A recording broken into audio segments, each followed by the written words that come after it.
ही मरीज़ जो आहे ही ठटे सां तलक रखे थो ऐं हिन लिहाज़ खां हिन खे अदीअ खे 7-8 साल पहिरीं हुते सूरु पियो हुते हिननि जेको हुन में पंहिंजे हिसाब सां हुनखे कन जी दवा ॾिनी। हाणे ही ठटे सां तलक रखनि था, ही हिते हींअर आयल आहिनि, हिते बि डॉक्टर जेको बि इलेक्शन ऐं सिलेक्शन करे हुनखे हुन हिसाब सां कनि था। असां हिन पेशेंट खे जेको हुन जे करे मथे में सूरु सॼे हुनखे पएसि थो ऐं प्लस माना ही पस जेका रहे थी, तो उन में जेको सो असां उन में हिनखे जेको सो हिकिड़ो त CT स्कैन एडवाइस कंदासीं, ॿी हुनजे करे हिनखे चक्कर तकलीफ़ ॿी ॻाल्हि त हुनजो मुकमल इलाज इहो आहे त CT स्कैन प्रिंट साम्हूं अचे त हुन खां पोइ जेकॾहिं को सर्जिकल प्रोसीजर करणो हूंदो त असां कंदासीं। इक्विलिब्रियम सिस्टम हा इहो जेको सो इहो हिते ई आहे पियल, हिते ई नस जी सप्लाई हिते हाणे हुते पियो गंद हाणे करे पियो त हू मग़ज़ अंदरि विढ़ंदो हुन सां अधीक ऐं हिकिड़ी गोरियूं लिखांसि थो त उन में उहा हिकिड़ी सुबुह हिकिड़ी शाम अधी ही बंदि पहिरियूं 2 गोरियूं ऐं बंदि न आहिनि करणियूं, छो जो इहे जेको असांखे रस्तो बि खोलणो आहे त हींअर न खोलींदासीं, CT स्कैन साम्हूं ईंदो त पोइ खोलींदासीं उन हिसाब सां। ऐं जेको हींअर सॼो तुंहिंजो ब्लॉक लॻो पियो आहे त इहे 2 गोरियूं आहिनि जेके तव्हांजे चक्कर ऐं इहो घटि में घटि नॉर्मल ज़िंदगी त गुज़ारे सघो। हाणे 8 सालनि खां तूं भेण वेठी थी सफ़र करीं, हाणे तूं ॿुधाए त माना उन में माना तव्हांजी अगरि न्यूरो सर्जन दिमाग़ जो डॉक्टर बि तव्हांजी हेल्प न करे सघे त पोइ बाक़ी छा थियो। हा ऐं उन खां पोइ जेको त ॿी हिकिड़ी ॿ गोरी ॿी त का दवा खाओ त कोन पिया न का घर में का ठटे जे तकलीफ़ थी हिते गडार में डॉक्टर खे ॾेखारी वक़्तु हुन टेम्परेरी जेको इंजेक्शन ॾिनो जो सूरु घटण लाइ ॾाढा सूरु थी वियो हुन लाइ करे बसि इंजेक्शन मसइले जो हल कोन्हे हुनमें ॾाढा तकलीफ़ थी हुई। पोइ राति जो टाइम हो ज़्यादा टाइम थी वियो पोइ त पासे में डॉक्टर हुनखे ॾेखारियो। ही 2 त आहिनि पंहिंजे चक्कर ऐं तवाज़ुन जो, हिकिड़ी पहिरीं ऐं ॿी हीअ आहे न असुल में जेका गंद अंदरि सुकाइण जो आहे हुनजो उन हिसाब सां। हाणे मूं उहे तव्हांखे हिन करे लिखियो आहिनि त माना तव्हांजो इन सां थोरो हीअ अंदरि जेको गंद पियो आहे हुनखे सुकाइण जी उहा आहे। ॿी जेका त हीअ गोरी जेका मथे खे थी सॼी सूर खे पकिड़े वेठी आहे उहो आहे। ॿियो हीअ हाणे इहो पंहिंजे हिसाब सां माना गोरियूं जेके दवाऊं वठंदव त उन में जेको आहे सो काफ़ी रिलीफ मिली वेंदो। असांजे अंदरूनी सिंध जा मरीज़ आहिनि, ठटे जा मरीज़ आहिनि, उन्हनि जी हेल्प आहे, ग़रीबनि जी मदद करे पियो त उन लिहाज़ खां असां उन जा थोराइता आहियूं। रेडियोलॉजिस्ट बि असां तावन में आहिनि। हिस्ट्री हिनखे जेका साॼे कन में सूरु ऐं मग़ज़ जेको फिरे थो वर्टाइगो, मथे में जेको सूरु आहे हेडेक ऑल ओवर 2 सालनि ताईं तव्हां इलाज करायो। जी हाँ आज मैं आपको पेशेंट जो है हमारे पास अक्सर वो पेशेंट आते हैं कि मुझे जो ना कान से गंद आ रहा है, और सिंधी में कहंदा आहिनि बाबा कन मां गंद अचे पियो। हाणे कन मां जेको गंद अचे पियो या कान से जो पीप आ रहा है तो उसको हम कहते हैं ओटोरिया, पस इन द ईयर। पस इन द ईयर अगर कान से आ रही तो उसको ओटोरिया कहते हैं। वो ओटोरिया क्यों होता है और किस लिहाज से हो रहा है कि उसमें जो ना 2 किस्म के कान हैं, एक जो है ना मिडिल ईयर, वहाँ पे वायरस और बैक्टीरिया मिलके मिडिल ईयर में यानी जो ना ओटाइटिस मीडिया यानी जो ना जो कान का जो ड्रम है उसके पीछे बैक्टीरिया और वायरस इन्फेक्शन करते हैं तो वहाँ पे जो ना वो पस बन जाती है। वो कभी कभी स्किन इन्फेक्शन की वजह से भी बन जाती है, कभी कभी सिस्ट की वजह से भी बन जाती है। सिस्ट यानी थैलियाँ जो बनती हैं पस की तो उस वजह से भी बन जाती हैं। तो लेकिन बात यह है कि फिर एक जो ना एक्सटर्नली है यानी स्विमर जो तैरते हैं पानी में, जेके असां सिंधी में तारू चवंदा आहिनि, जेके पाणी में तरंदा आहिनि, उन जेको कन जो ॿाहिरियों हिसो आहे उन मां जेको तो कन जो जेको कैनाल है जेको जो एक्सटर्नल कैनाल है कान का, जो उसमें से जो है ना वो इन्फेक्शन जो है बैक्टीरिया और वायरस जो है ना कलेक्ट होकर अंदर जाते हैं और जाके अंदर इन्फेक्शन पैदा करते हैं। तीसरा जो ये है कि बच्चे अक्सर जो है कोई खेलते खेलते कोई जो तस्बीह का दाना या कुछ इस तरीके से कान में डाल देते हैं तो जिसकी वजह से जो ऑब्जेक्ट जेको इहो जेको तस्वीर जो दाणो अंदरि वञे थो या जेको ऑब्जेक्ट जो कॉमन ॿारनि में हूंदो आहे उहो उन सां बि माना इहो जेको आहे पस कलेक्शन थींदी आहे। हाणे उहा जेका त पस कलेक्शन थिए थी त उनखे असां त ओटोरिया चवंदा आहियूं, पर उनजी जेकॾहिं मिसाल सभु खणी चढ़े त उनजो मुश्किलात जो सामनो तॾहिं थो थिए जॾहिं उन में इहे जेके बैक्टीरिया या वायरस इन्फेक्शन जेको आहे सो इहो सीरियस कंडीशन में जॾहिं उहो वञी ब्रेन में यानी ड्यूरा ऐं अर्कुनॉइड स्पेस में वञी पहुचंदो आहे, जंहिंजे करे माना पेशेंट कॉम्प्लिकेशन में हली वेंदो आहे। हाणे कॉम्प्लिकेशन में हली वञण जे करे उहो असां इन करे चवंदा आहियूं त भई जेको बि शयूं तव्हां जेकॾहिं तव्हांजे कन में ख़ारिश थी थिए या कुझु थो थिए या छा थो थिए त अक्सर माण्हू छा कंदा आहिनि जो तीली या कॉटन बड खणी कन में हणंदा आहिनि, त जेका प्लगिंग कजे थी न कॉटन बड ऐं तीली जी, या असां मरीज़ खे रोकींदा आहियूं त बाबा ये नहीं किया करें आप, और ये जो ना कॉटन बड उठा के कान में डाल देते हैं, माचिस की तीली उठा के कान में डाल देते हैं, कोई पिन हाथ में आ गई उठा के कान में डाल देते हैं। ये बड़ी ख़तरनाक चीज़ें होती हैं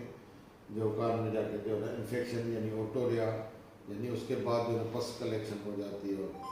और वह पस कहिड़े क़िस्म जी हूंदी आहे, उन पस जी कॉन्स्टेंसी छा आहे, उहा मतिलबु उनखे कीअं तव्हां सुञाणंदा। उहा पस हिकिड़ी तमामु घाटी हूंदी आहे ऐं ज़र्दे कलर या साए कलर जी हूंदी आहे ऐं पाणी अठी हूंदी आहे। उहा जेका त कन अक्सर जीअं वहंदे नज़र ईंदो आहे उन मां वहंदी आहे। हाणे जेकॾहिं उहा जेका पस अगरि जो ये इतनी जो पस जो येलो कलर की है, ग्रीन कलर की है, जो बहती है कान से, जो कान से बाहर निकल रही है, तो अब उसको जो ना हम कहेंगे कि भाई ज़्यादातर आप उसको जो ना उसको भी लोग क्या कहते हैं कि फिर कॉटन बड इस्तेमाल करते हैं, फिर जो नतीली इस्तेमाल करते हैं कि हम उसको निकालें। उससे बेहतर है कि उसको कान को थोड़ा गर्म किया जाए, मसाज किया जाए, थोड़ी दब लगाई जाए तो उससे निकलती है। बाकी अंदर कोई भी प्लगिंग प्लीज़ ना करें, मैं मरीज़ों को ये मशवरा दूंगा। अब हमारे पास एक पेशेंट जो ठट्टे से रेफ़र होके आया है, तो सिंधी स्पीकिंग पेशेंट है, वहाँ से जो है ठट्टे में उसने नूरी हॉस्पिटल में दिखाया है, उसके अलावा 2 साल वहाँ पे उसने भुट्टो डॉक्टर है कोई उनसे ट्रीटमेंट ली है, और प्राइवेट सेक्टर में दिखाया है, गुलशन हदीद में दिखाया है, और जो ना अकबर मेमोरियल अस्पताल घारों में दिखाया है। सब जगह दिखा के वो तकरीबन 8 साल से उसको जो ना वो पहले जो ना बिल्कुल ओटोरिया था, हल्की फुल्की पस आती थी कान में, और उसको जो ना उसने फिर अपने भी इलाज किए हैं। उसने कान में कोई ड्रॉप्स डाले हैं, कोई डॉक्टरों के कहने पे डाले हैं, और कोई जो है ना माचिस की तीली के साथ उसने खुजाया है, प्लगिंग की है उसकी, तो जिसकी वजह से अब वो पेशेंट जो है ना वो कॉम्प्लिकेशन में चला गया है। और कॉम्प्लिकेशन से जो है ना वो मैं अभी आपको वो पेशेंट भी दिखाऊंगा, उसकी तकलीफ भी बताऊंगा कि जो है ना मतलब उसने 8 साल से वो गुज़र 8 साल से एक यंग लड़की 20 साल वो कैसे सफ़र कर रही है, और जो ना उसको जो ना अब वो थोड़ी उस कॉम्प्लिकेशन में गई है कि ये पस जो है ना इंटरनल ईयर से होके इंटरनल ईयर वाली पस ज़्यादा से ज़्यादा ये डैमेज करती है कि जो ईयर ड्रम होता है उसको नुकसान पहुँचाती है और वो बस्ट हो जाती है। या मैंने आपको बताया कि सिस्ट और स्किन इन्फेक्शंस भी कभी कभार पस करते हैं। कभी कभार बच्चों में वेंटिलेटर ट्यूब डालने से भी प्लगिंग होती है और पस होती है। लेकिन बात यह है कि ये तो 8 साल से ये इग्नोरेंस की वजह से और जो है इसको कान के सही तरीके से इलाज ना करने की वजह से वो पस जाके जो जिसमें बैक्टीरिया और इन्फेक्शन है वायरस है वो जाके दिमाग के जो लेयर्स हैं, एक ड्यूरल लेयर अर्कुनाइड लेयर, उनके बीच में जाके रुकी है। यहाँ पे मैं आपको बताता चलूँ कि जो एयर सेल हैं कान के मस्टोइड वहाँ पे भी होती है। और अगर किसी को साइनस होता है, जो साइनस यानी जो असां चवंदा आहियूं मथे में ॼम थी पियो थधिजे करे, मथे में ॼम थी पियो थधिजे करे मथो कड़े पियो थो,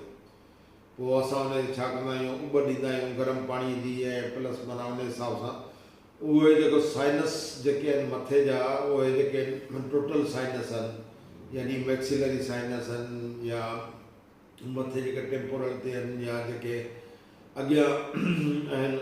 उहे जेके बि साइनस आहिनि जेके जिन में उहो जेको उनखे असां चवंदा आहियूं साइनसाइटिस हुन करे चवंदा आहियूं। उनमें हिकिड़ी इंफ्लेमेशन थींदी आहे जंहिंजे करे उनमें पेन तकलीफ़, पोइ मरीज़ जेको आहे सो उनखे गरम पाणी उन साइनसाइटिस जे करे पोइ आहे जेका ओटोरिया या पस उहा कलेक्ट थिए थी त उन करे जेको थिए थो। त इहे सभु शयूं आहिनि त जॾहिं उहा कॉम्प्लिकेशन तमामु घणी वधे थी त पोइ माण्हूअ जी कंडीशन इलाही ख़राबु थिए थी। ऐं उहा जेका पस जेका जॾहिं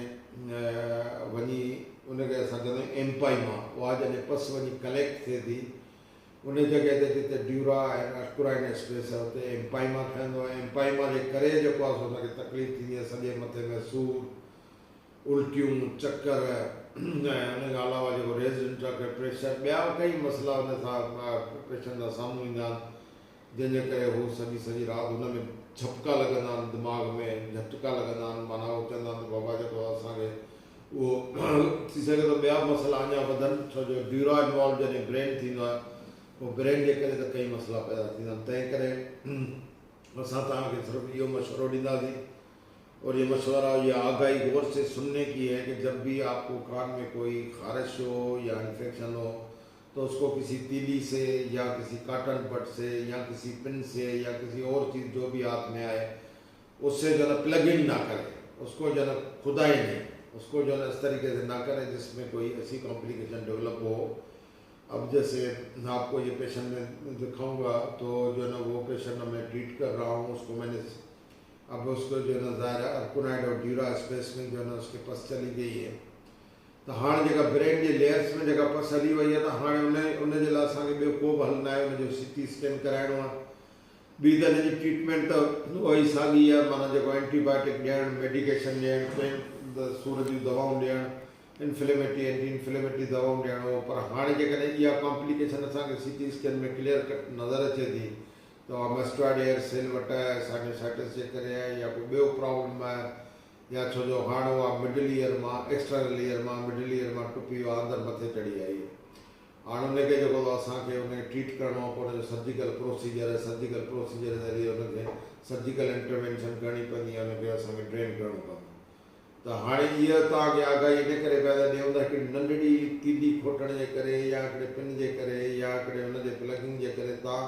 केॾे वॾे मसइले में पहुता आहे। उन खां पोइ डॉक्टर खे नथा ॾेखारियो, चओ था यार इहो त मिड़ेई मुंहुं कढी छॾे न।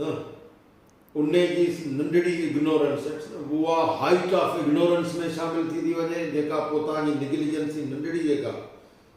गफ़लत तव्हांजी निगलिजेंसी उहा तव्हांजी सफ़ा हेल्थ जी वॾे में वॾी निगलिजेंसी में शामिल थी वञे, जंहिंजे करे उहो मरीज़ ॾाढी मुश्किलात जो सफ़र करे थो ऐं उन खां पोइ उनखे ॾाढो मुश्किलात सां कंट्रोल करणो। उहो त ठहियो पर हू पंहिंजी ज़िंदगी आम तरीक़े सां सुठे नमूने सां सोच सम्झ सलाहियत वारी नथो गुज़ारे सघे। हुन सॼो ॾींहुं मथे में सूरु आहे, सॼो ॾींहुं मथो कड़ेस पियो थो, सॼो ॾींहुं हू त छा ज़िंदगी गुज़ारींदो आहे। ख़ासि करे हींअर जंग छोकिरी जेका तव्हांखे ॾेखारींदासीं 20 साल उहा वेचारी 8 सालनि खां वठी सफ़र बि करे। त इहे सभु शयूं आहिनि जेके ॿार बि अक्सर पेशतर दाणा खणी तस्बी जा कन में या फलाण, इहो अक्सर ॿारनि में कॉमन आहे। त हाणे इहे सभु शयूं आहिनि जेके तव्हां पंहिंजा माइट आहियो, पेरेंट्स आहियो, ॿारनि खे बि फॉरेन बॉडी कन में विझण खां बचायो। जेकॾहिं तव्हां जेके ॿार खे या के घर जे फैमिली मेंबर खे का कन में खाए फ़ौरन डॉक्टर सां रुजू कयो ऐं उनखे डॉक्टर खे ॾेखारियो। उन खां पोइ उनजी जेका ट्रीटमेंट वठो ऐं कोशिशि करियो उनखे खोटियो न कन खे। महिरबानी तव्हांखे जेकॾहिं मुंहिंजी आगाही वणे ऐं तव्हांजे साम्हूं पेशेंट हूंदो ऐं मूं हुनखे CT स्कैन में लिखियो आहे, मूं हुनखे मेडिसिन में लिखी आहे ऐं तव्हांखे त उहा महिरबानी करे हुनखे लाइक कजो, सब्सक्राइब कजो ऐं आईंदा डॉक्टर रसूलुल्लाह मेमन तव्हांखे इन क़िस्म जा मशवरा ॾींदो रहंदो ऐं तव्हांखे प्रैक्टिकली मरीज़ बि ॾेखारींदो ऐं तव्हांखे वीडियो में शेयर कंदो।